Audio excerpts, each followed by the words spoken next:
বন্ধুরা, আজকে আমি কোরবানির মাংস রান্না করব, তাই আমি একটা পাতিল বসিয়ে দিয়েছি। সেখানে সয়াবিন তেল দিয়েছি, আরও কিছুটা সয়াবিন তেল দিয়েছি।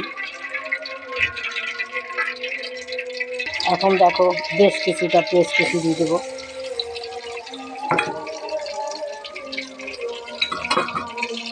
আর এখানে আমি কিছুটা মেথি দিয়ে দেবো। মেথিটা আগেই দেওয়া উচিত ছিল বন্ধুরা, কিন্তু আমি ভুলে গেছিলাম, তাই পরে দিলাম। এখন এটাকে একটু লাল করে নেব, বাদামি কালার করে নেব।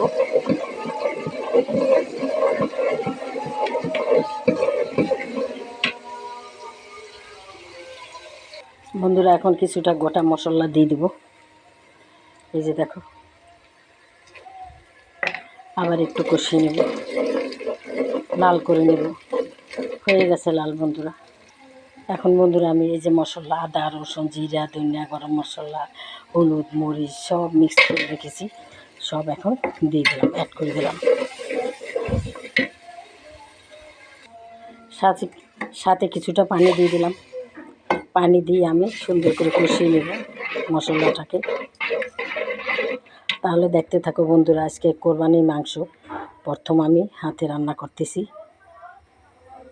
এই যে দেখো বন্ধুরা, মাংসটাকে ধুয়ে কেটে পরিষ্কার করে নিয়েছি আমি। এই যে এরকম টুকরা করে নিয়েছি।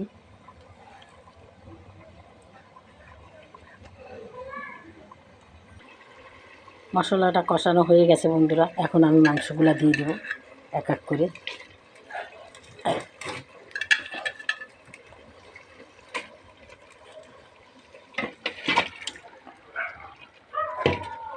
আবার নাড়াচাড়া করে নেব সুন্দর করে।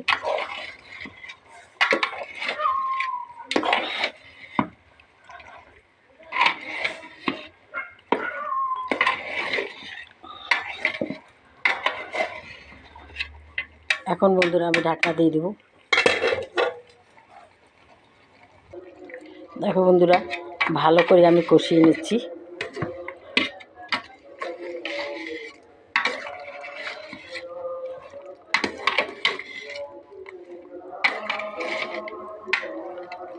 এখন আবার আমি ঢাকনা দিয়ে দেব। এখন বন্ধুরা সামান্য পানি দিয়ে দিছি মাংসটা একটু সেদ্ধ হবার জন্যে, কারণ কোরবানি মাংস বেশি পানি লাগে না, এমনি নরম হয়ে যায়, সেদ্ধ হয়ে যায়, তাই তারপরও আমি অল্প একটু পানি দিয়ে দিয়েছি বন্ধুরা। বন্ধুরা দেখো দেখো তাইলে আমার আজকের মাংস রান্নার রেসিপি, কোরবানির মাংস রান্নার রেসিপি বন্ধুরা।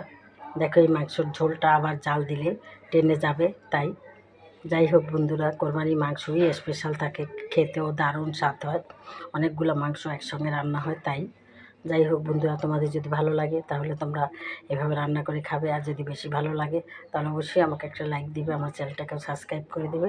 আর যদি তোমরা ফেসবুক পেজ থেকে দেখো একটা ফলো দেবে বন্ধুরা, তাহলেই আমি সামনের দিকে এগিয়ে যেতে পারবো।